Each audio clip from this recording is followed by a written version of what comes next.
A poor boy once promised a woman, "I'll pay you back when I'm rich." At the time, it sounded like something only a child with nothing left would say. Daniel was 10 years old when he lost everything. His parents were gone, his stomach was empty, and the road ahead of him led nowhere good. He wandered until his feet hurt, and his hope ran thin, ending up at a small, forgotten farm on the edge of the county.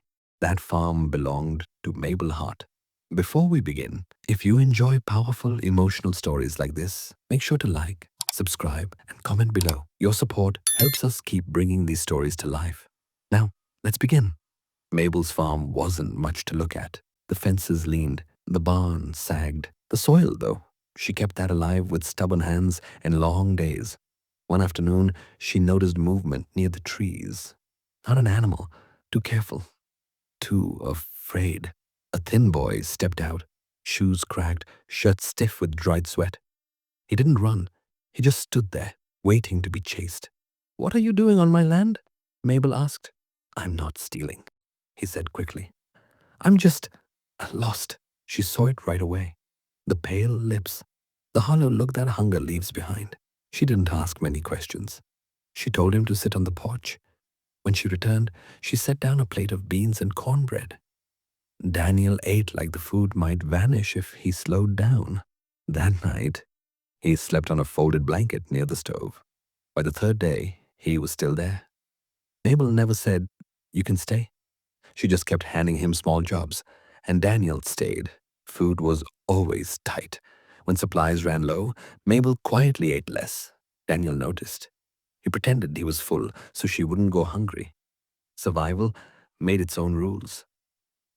When he got sick one winter, burning with fever, Mabel sold tools she'd owned for years just to buy medicine.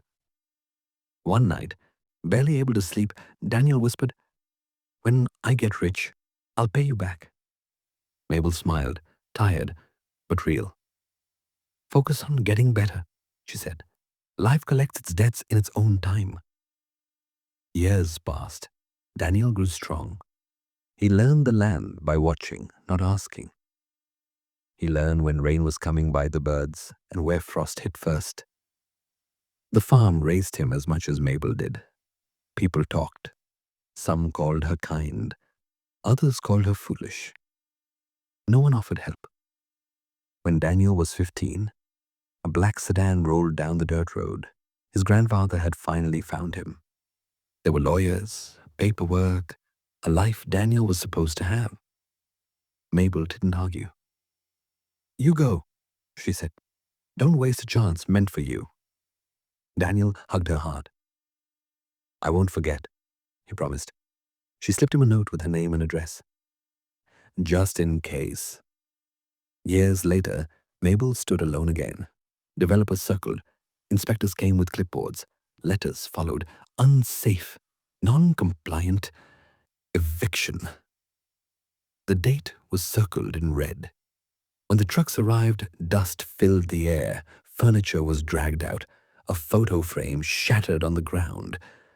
Then Mabel collapsed to her knees. And then a sound cut through everything. A helicopter descended into the far field. A man stepped out, calm, confident, early 40s. "What's going on here?" he asked. When he saw Mabel, something in his face changed. "What's your name, ma'am?" "Mabel Hart."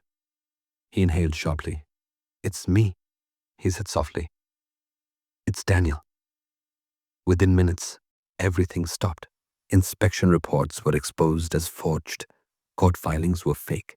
Federal oversight was called in. The eviction was frozen on the spot. The trucks left. The silence that followed was different. It had weight. Daniel stayed. He walked the land with her, asked questions only when they mattered.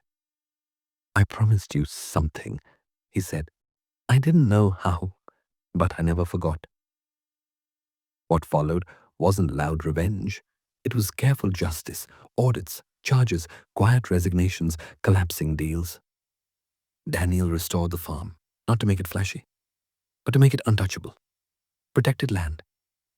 secure future. No conditions. The boy she fed became the man who shielded her. And for the first time in years, Mabel went inside before dark, leaving the door unlocked. If this story moved you, remember this. Small kindness can outlive time, power, and money. The person you help today may be carrying your name for life. Like this video, subscribe for more powerful stories. Comment below. Do you believe kindness always comes back?